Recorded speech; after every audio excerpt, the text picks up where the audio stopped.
Hey warriors, welcome back to the channel. When someone tries to humiliate you, don't rush to defend yourself. Don't explain, don't justify, don't give them the satisfaction of seeing what controls you, because the moment you react, you've already lost. You've shown them where your buttons are, and worse, that they work. Machiavelli understood a truth most people still refuse to face. The world doesn't respect emotions, it studies them. Every time you rise to anger, every time you argue to prove a point, every time you let someone pull a reaction out of you, you are teaching them exactly how to manipulate you. People don't insult you because they hate you. They insult you to test you. They want to know if they can shake your ground. If your self-image is fragile enough to be shattered by a few words, that's why the strongest men in history didn't win arguments. They mastered silence. They didn't defend themselves.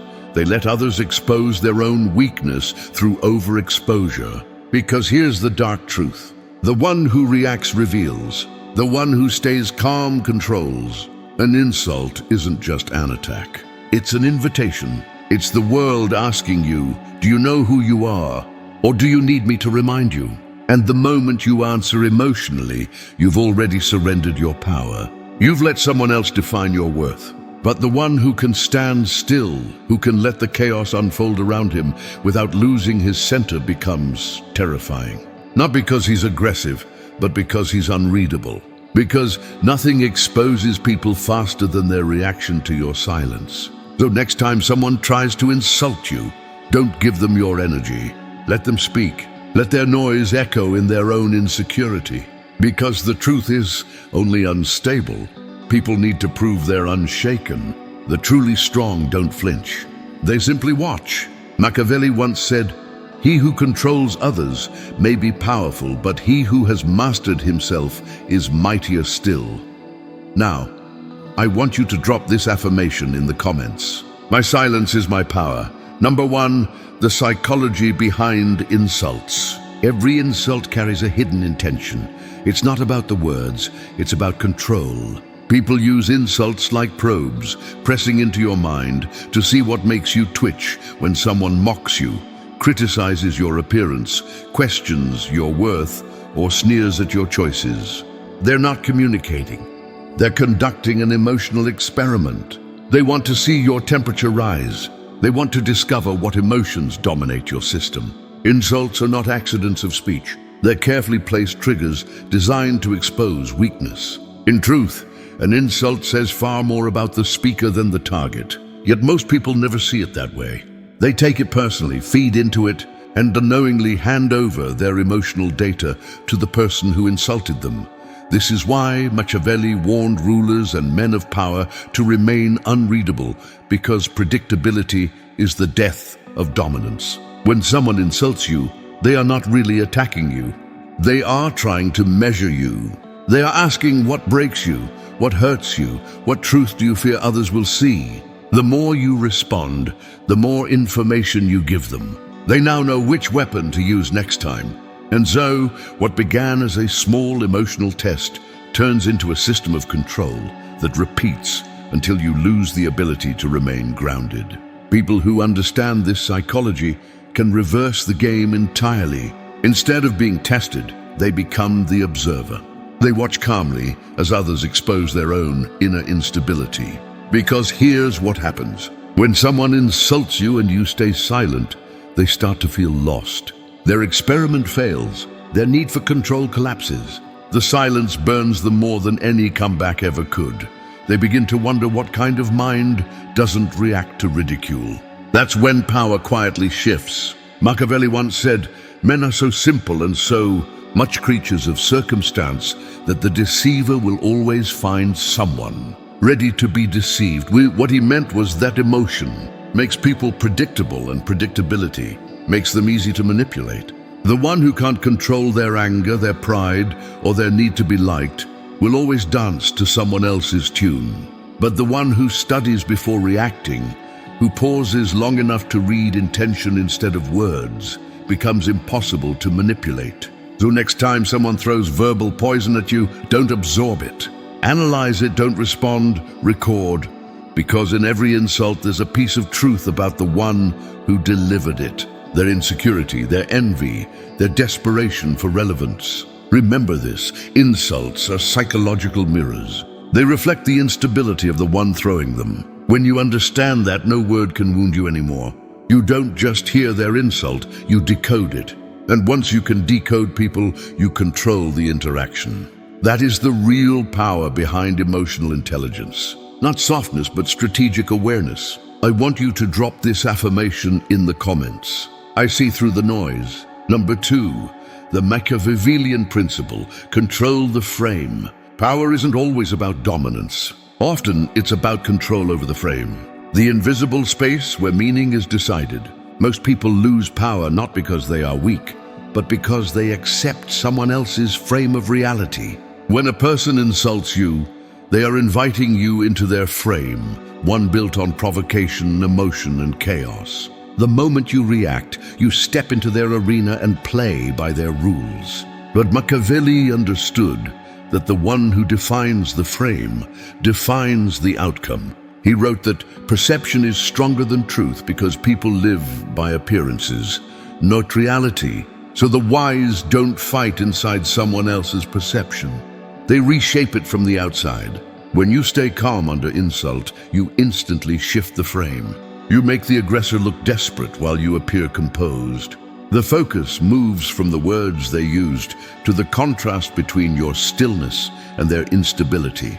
Suddenly they're the one under the microscope, not you. This is why emotional control is not just maturity, it's strategy.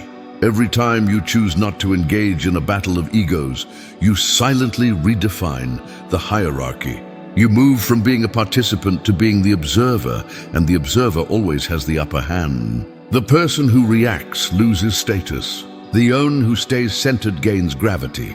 It's like a chess player who doesn't rush after being attacked, but repositions with precision, waiting for the other to overextend. Machiavelli once said, "The wise man does at once what the fool does." Finally, Heck knew that reacting emotionally makes you predictable while controlling the frame makes you timeless. When you remain calm, people start to question their own emotions. They begin to doubt the validity of their own aggression. Your stillness acts as a mirror that reflects their lack of discipline. They may raise their voice, but your silence raises the tension. They may attempt to provoke, but your unshaken energy exposes their childishness. Slowly, they lose confidence in their attack, and that's how the frame collapses. The true Machiavellian never seeks validation from others. He sets the emotional temperature of the room. He doesn't chase dominance. He becomes the environment others must adapt to. When you master this, you no longer react to people. They start reacting to you. That's when you step into the invisible realm of influence, where the strongest power is quiet and effortless. You begin to control perception not by words, but by presence. Remember, control of the frame is control of meaning, and control of meaning is control of minds. Every time you stay calm in a storm, you rewrite the power dynamic without saying a word. That's why composure isn't weakness. It's authority disguised as restraint. Drop this affirmation in the comments. I control the frame. Number 3, the silent authority. Silence has always been misunderstood. The world assumes that quietness is weakness, that those who do not speak are uncertain or afraid. But Machiavelli would disagree. Silence is not the absence of power. It is its highest form, the one who can remain wordless while others are desperate to fill the air with noise, holds the real authority. When someone insults you, the most effective response is not a defense, not a counterattack, but a calm, deliberate stillness. That stillness carries a psychological weight that words can never achieve. It forces the other person to face their own emptiness. You see, people insult to provoke movement. They throw verbal stones expecting a ripple. When nothing moves, it unsettles them. Their mind starts questioning its own effectiveness. Did it not land? Why isn't he reacting? That inner confusion slowly turns into discomfort, and discomfort turns into respect. Because humans instinctively respect what they cannot read. The loud and reactive are transparent. The silent and composed are mysterious. Machiavelli once said, "The lion cannot protect himself from traps, and the fox cannot defend himself from wolves." One must be a fox to recognize traps and a lion to frighten wolves. Silence is both the fox and the lion. It hides your thoughts while radiating quiet danger. When you say nothing, people begin to imagine everything. They project fear, doubt, or admiration, all created by their own minds, not by your words. That is the brilliance of silent authority. It lets others reveal themselves while you stay unreadable. In politics, in relationships, in business, the one who talks less holds the upper ground because they conserve mystery. Every unnecessary word is a clue about your inner world. Silence denies people those clues. It keeps them guessing, and in that guessing they surrender psychological ground. Power isn't always expressed. Often it's implied. Stillness communicates confidence. When you don't respond, you're sending a message. You're not worth my energy. And that message echoes louder than any spoken reply. People fear being ignored more than being attacked. Ignoring someone strips them of validation and significance. It tells them that their attempt to disturb your peace has failed. That's why silence feels like dominance, because it makes others confront their own noise. In your silence, they meet themselves, and most people can't stand that encounter. They mistake your calm for superiority, and in that perception, you rise. The wise man doesn't compete for attention. He creates presence through restraint. Silence is not passivity. It's the art of emotional discipline, turned into visible control. The moment you learn to stay still under verbal fire, you transform from a participant into a force. You no longer chase influence, your silence becomes it. Now, I want you to drop this affirmation in the comments. My silence commands respect. Number 4, self-awareness creates immunity. Every insult that stings exposes an unhealed wound. The reason words can pierce is because they find a part of you that still seeks approval or hides insecurity. True power begins the moment you understand this. The world cannot insult what you have fully accepted. When you know yourself so completely that no opinion can alter your inner image, you become emotionally immune. Machiavelli believed that strength is built not from arrogance, but from understanding human nature, including your own. When someone attacks your weakness, they are betting on your lack of awareness. They expect you to defend, deny, or react because reaction signals vulnerability. But self-awareness flips the entire structure of the insult. It turns an attack into information. Instead of asking, "Why did they say that?" you ask, "Why did it affect me?" That single shift changes everything.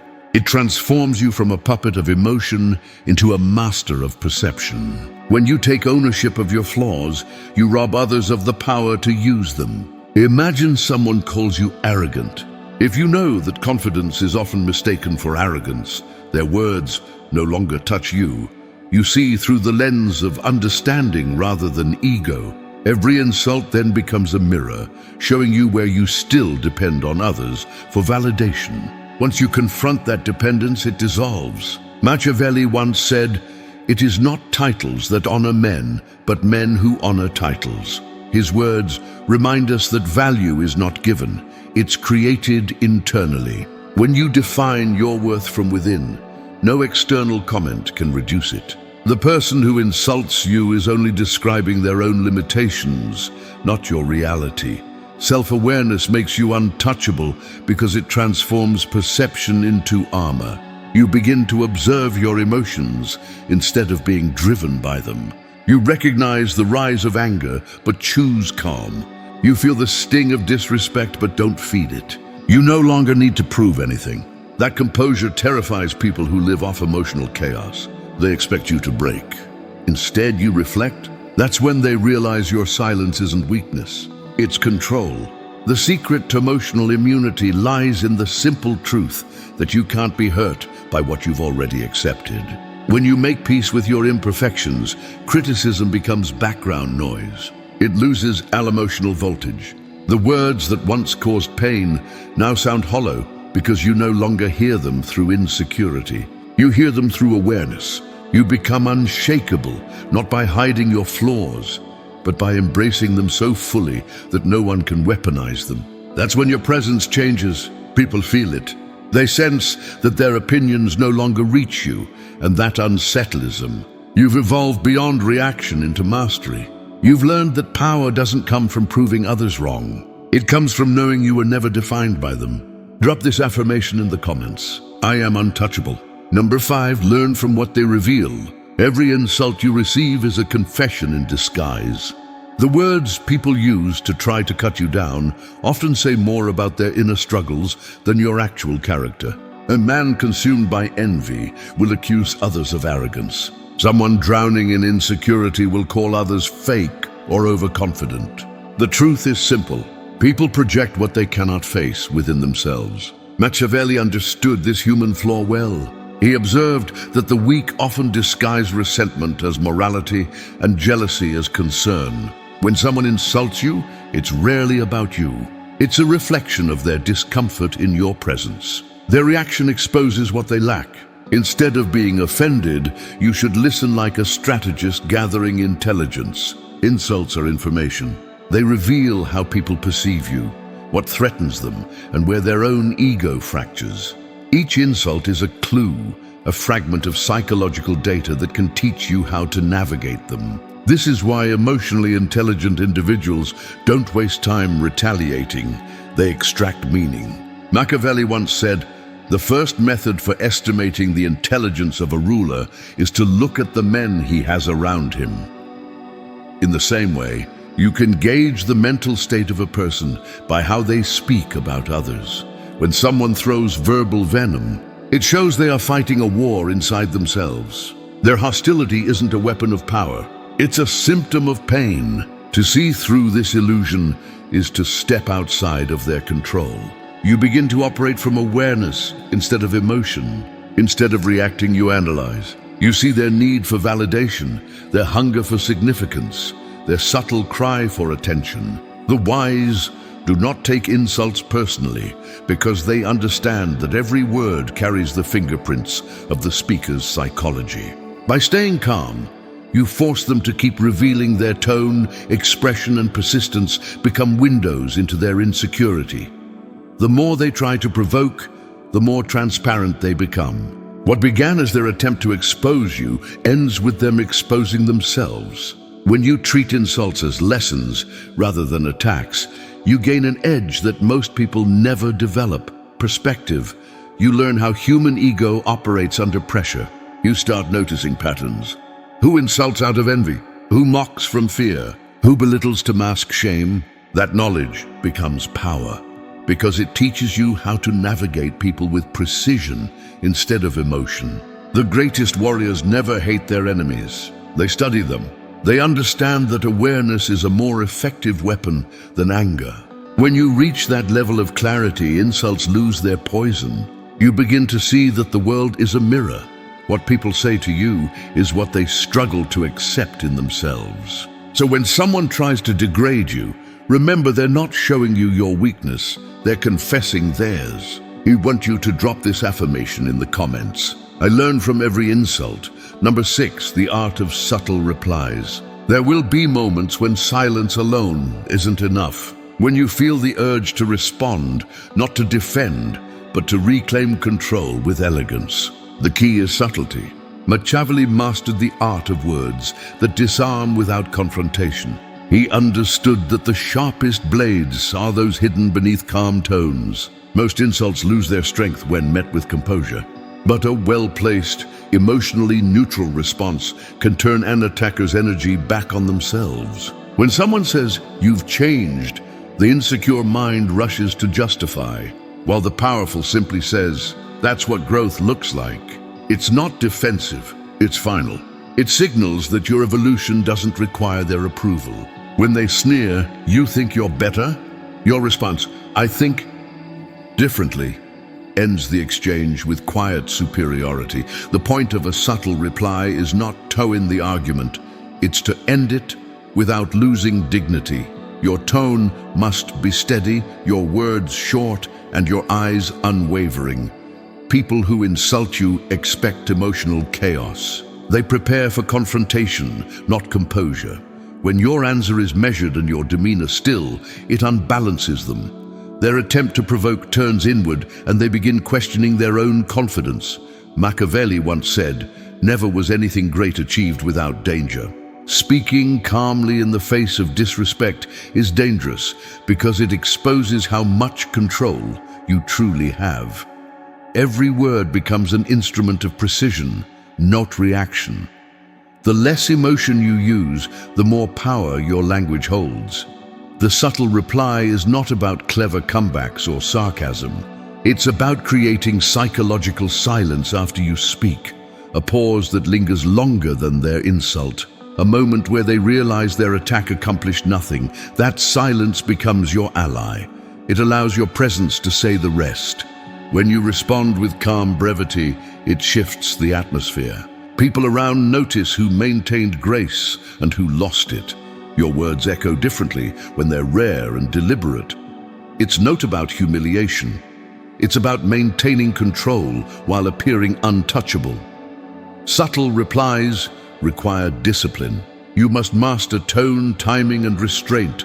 Too soft and you seem weak. Too harsh and you look defensive.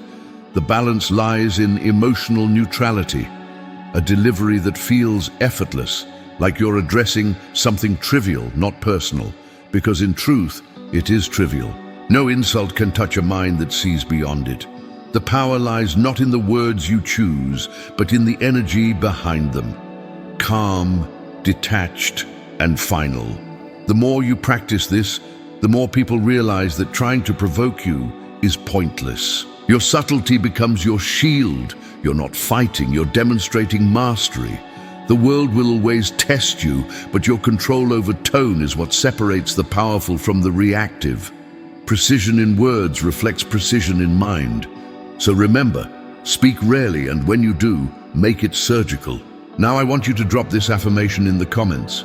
My calmness ends conflicts. Number 7, the long game of composure. Machiavelli understood that true dominance was never built on speed but on endurance. The ones who win in life are not those who react first, but those who outlast everyone else. Composure is not about a single moment of silence. It's about maintaining your equilibrium across time, no matter how many provocations come your way. The world constantly tests your patience, tempting you to trade long-term power for short-term satisfaction. Most people fall for that trap because their ego demands instant validation. They want to be right immediately, respected immediately, avenged immediately. But the Machiavellian mind knows that emotional speed kills strategic advantage. Every time you react impulsively, you destroy your leverage. However, when you remain consistent in composure, you allow time itself to become your ally. People who thrive on drama eventually exhaust themselves. They expose their lack of control through repetition, while your calmness accumulates quiet credibility. The longer you remain unbothered, the more powerful you appear. Time has a way of revealing truth. Those who constantly seek attention fade, while those who stay grounded rise. Machiavelli once said, "The wise man does at once what the fool does." Finally, the essence of this truth is patience. You do not rush to prove anything because you already understand the outcome. Every insult, every doubt, every attempt to shake you becomes part of a larger pattern that you're watching unfold. You're no longer fighting momentary battles. You're waging a war of composure that only the disciplined can win. The calm mind is like a fortress, weathering every storm while watching the impatient destroy themselves. Those who need to respond instantly reveal that they have no inner stillness, no inner foundation. Their emotions dictate their behavior and time punishes them for it. But when you refuse to bend to emotional urgency, you begin to attract a different kind of respect. The respect that comes from consistency. People trust what remains stable. And composure is stability in human form. It's not about pretending to be unaffected. It's about mastering the art of emotional detachment so deeply that provocation loses its meaning. The long game of composure is about reputation.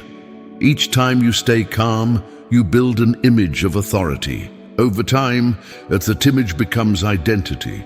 People begin to associate your silence with confidence, your patience with power, your lack of reaction with depth.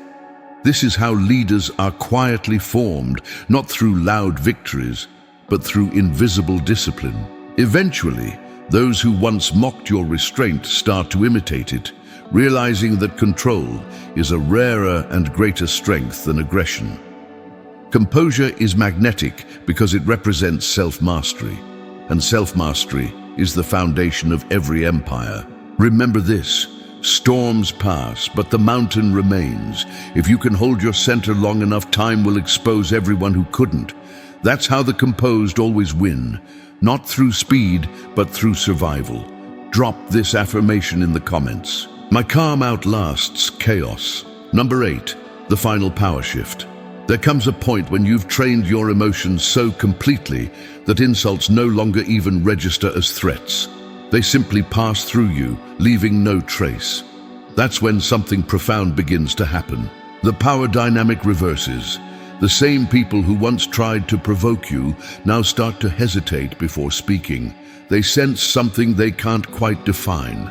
A calmness that feels untouchable, a silence that makes them second-guess their own confidence. You have become unreadable, and in a world addicted to reaction, unreadability is terrifying. Machiavelli understood that mystery is a form of command. He wrote that people fear what they cannot predict and respect what they cannot understand. When your emotions are sealed, your mind becomes an enigma. Others can no longer measure your limits, and that uncertainty turns into quiet influence. They begin to treat you differently, not because you demanded respect, but because your presence makes them aware of their own instability. The power has shifted without a word being spoken. You no longer have to assert authority. Your composure does it for you. The one who cannot be emotionally moved becomes the one who moves others. It's an invisible hierarchy built not on dominance, but on control. You don't need revenge. You don't need validation. You don't even need to prove calmness. It radiates naturally. That's when real confidence emerges, the kind that doesn't shout or posture, the kind that simply is. The man who can remain tranquil while others unravel becomes magnetic. People lean towards stability because it makes them feel safe. Yet they also fear it because it exposes their own chaos. You become a mirror, and not everyone is ready to see their reflection. Machiavelli once said, "It is better to be feared than loved if you cannot be both." But he wasn't speaking of aggression. He was speaking of presence. Fear, in his philosophy, is the respect earned by those who master control. When you can't be swayed, you command involuntarily. Others align to your emotional rhythm. They tone down their behavior around you, adjust their tone, choose their words carefully without threats or confrontation. You've become the center of gravity in the room. That is the ultimate transformation, from the one who acted to the one who defines reactions. Power no longer needs to be displayed. It's felt. You've become the still point in a chaotic world, and that stillness makes others orbit around your calm. Drop this affirmation in the comments. I'm my own power. Now here's the truth most people will never face. Real strength doesn't shout. It doesn't beg for attention. It doesn't demand respect. It doesn't prove anything to anyone. Real strength simply doesn't flinch. Every insult, every attack, every attempt to provoke you is an opportunity to practice this. The next time someone tries to get under your skin, pause. Let silence answer for you. Let calmness fill the space. Watch carefully. See the reflection of their chaos. Understand that their words have power only if you allow them to. Machiavelli taught that perception is stronger than reality, and emotion is the easiest way to manipulate perception. By mastering yourself, by refusing to react, you reshape the invisible rules of every encounter. You become untouchable. People who once believed they could unbalance you will find themselves off-center. Their aggression becomes awkward, their insults hollow, and their attempts at control futile. That is the moment when power quietly shifts toward you. You do not need to raise your voice, strike back, or humiliate. Your presence, your composure, your mastery of self speaks louder than any words. It is subtle yet undeniable. Let this principle guide you. Mastery over yourself is mastery over all who attempt to sway you. The world will continue to challenge, test, and insult you. That is inevitable. But the victory lies not in stopping the attacks, but in stopping your reaction. Become the still point in the storm. Let your calmness unsettle others. Let your composure attract respect. Become the one who moves while the world rattles itself. This is your challenge. Take every insult, every provocation, and use it to refine your strength. Let the world speak while you watch and grow. Let them reveal their weakness, and let your silence reveal your power. The path is simple, but few follow it. Those who do, however, achieve something the loud and reactive will never know. The quiet, unshakable dominance of a mind in control. If you take this lesson seriously, if you practice it relentlessly, you will become untouchable. Now, I want you to drop this final affirmation in the comments. Do not flinch. Remember, strength is not about proving it to the world. It is about never needing to.